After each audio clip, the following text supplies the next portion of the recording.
Hey, Puisnet, a new video, and it's been a while. I didn't do a medical one, so we'll do a medical one. And this one, I'll try to keep it short.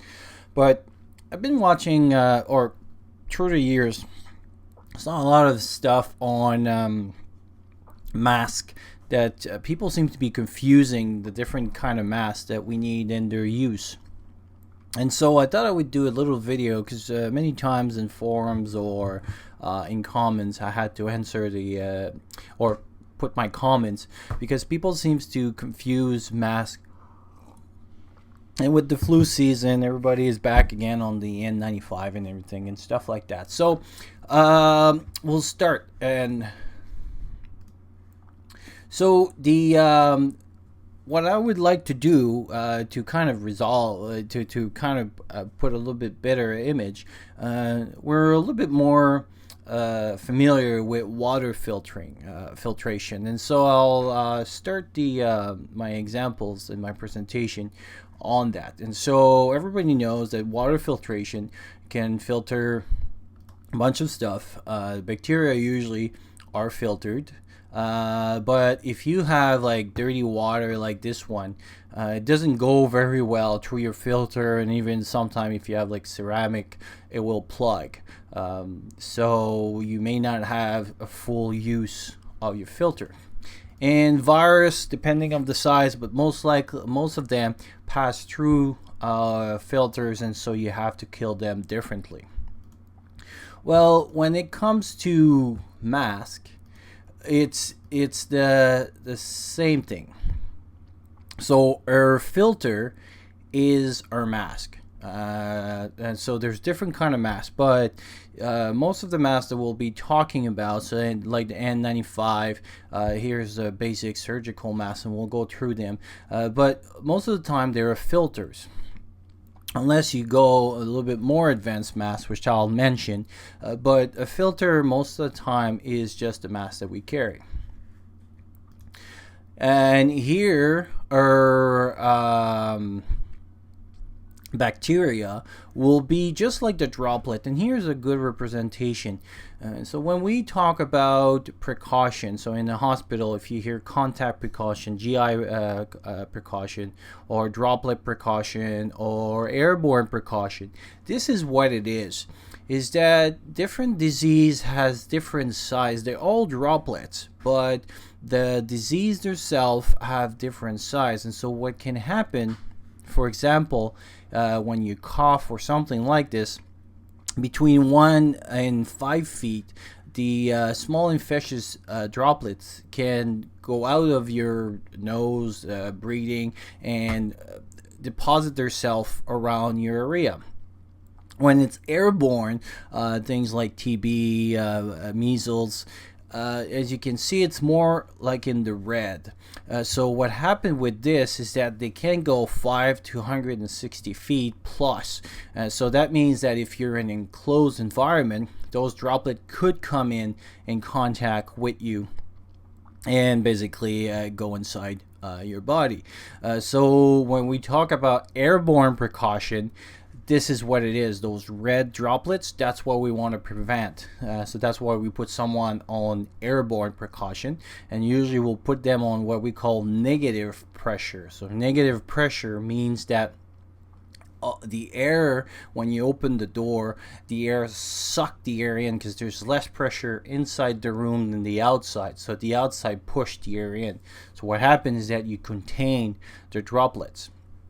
With people like the flu, they don't need to be on the airborne precaution, they're on the droplet precaution. What it means is that if you get between 5 feet of them, you need to wear precaution. If you're in the same room as them, but more than 5 feet, you cannot be in contact, because again, as you can see here, the droplets falls onto the ground.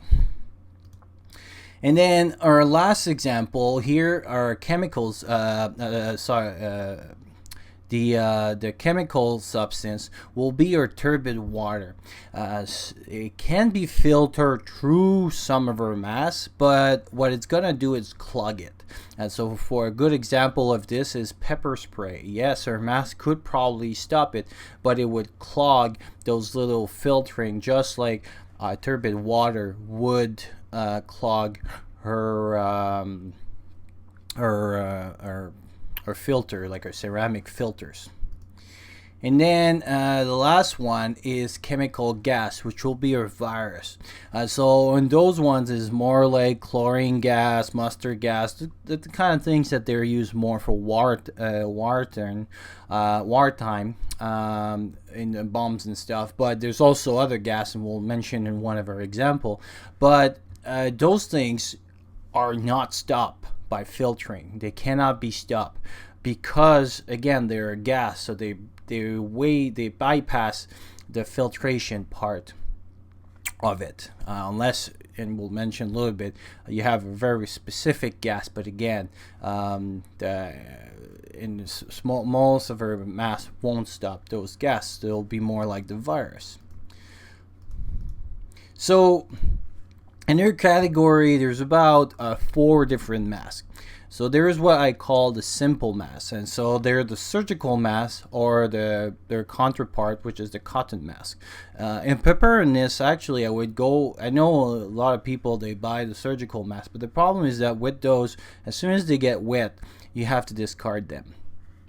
And so for anybody that would prepare, and they say that in a situation where you would need like a long-term preparedness, so if there would be a let's say a pandemic of flu, a little bit like the influenza flu, the Spanish flu, they say you would need of those about 100 to 200 per person.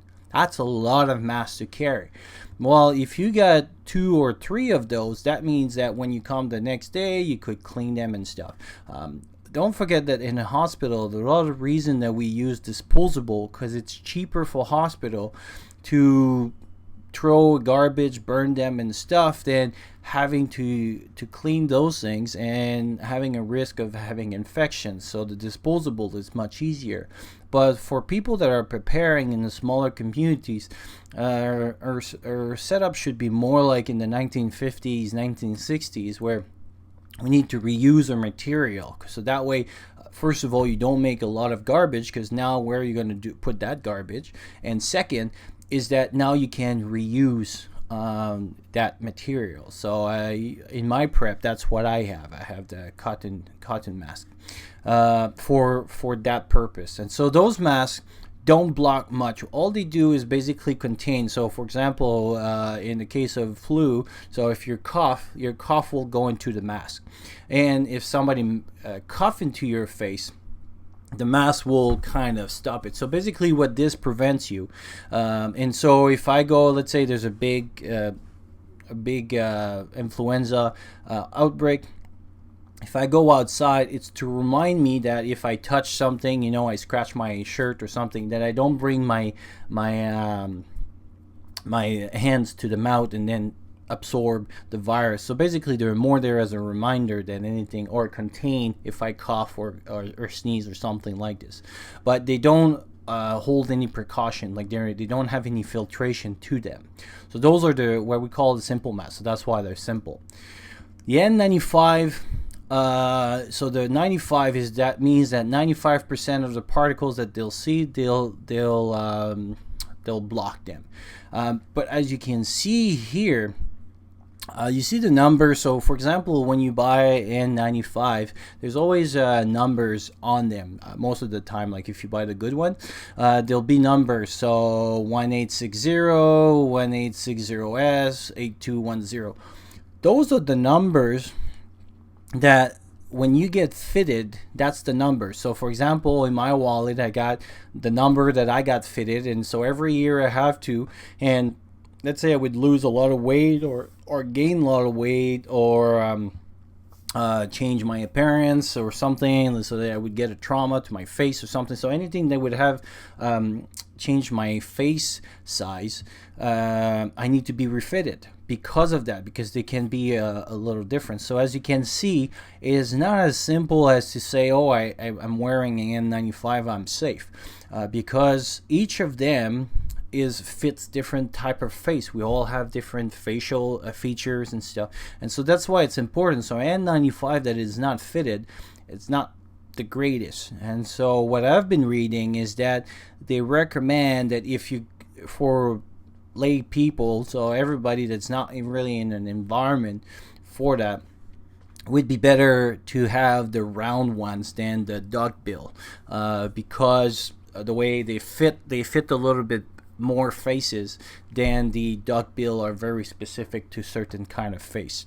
My approach to this, again, N95, you can keep them, I asked somebody, they said that you can keep them up to about 8 hours if they stay on your face and the seal is not broken, and again, you make sure and they don't have any tears on it. But basically you could keep it the whole day if you don't remove it. As soon as you remove it, they have to be discarded. That's our so during the SARS outbreak in Toronto, that's what they were doing, keeping their mask for almost 8 hours.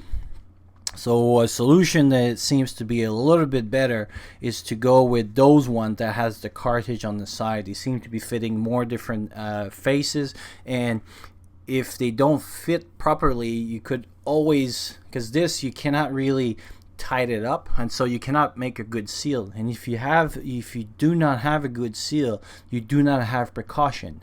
So because as soon as the air comes in, those droplets will go inside your mask, and basically the mask is useless. So that's the N95. So in your filter stuff, this is for the bacteria part, which is pretty much what it stops, but that's the thing, it will filter most of the stuff, but you have to have a good seal. So imagine that if you had your filter in the water, but water goes above your filter and it fills out your glass that you're trying to keep your clean water. Well, again, bad water will mix with the good water, and so no matter how much you filter that good water, there'll be bad water inside your things. Better than nothing, but still you're at risk of having the infection. And things like Ebola, where a very teeny portion of material is needed to get sick, that could be a risk. So and again, if you read stuff for disaster and other prevention, like the World Health Organization, they say that, so let's say there would be a pandemic. If you're walking on the street, if you have a simple mask, you're good. Again, it's to remind you not to touch something and then touch your mouth. That would you be contaminated. And again, unless you talk to someone and someone sneezes in your face, you're not contaminated. But you do not need an N95 to be in an open area.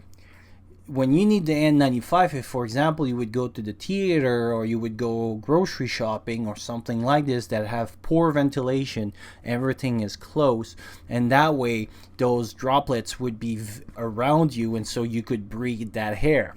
But if the air is clean up, or the concentration of it is clean out because there's fresh wind or there's a movement of fresh air, then you do not need that N95.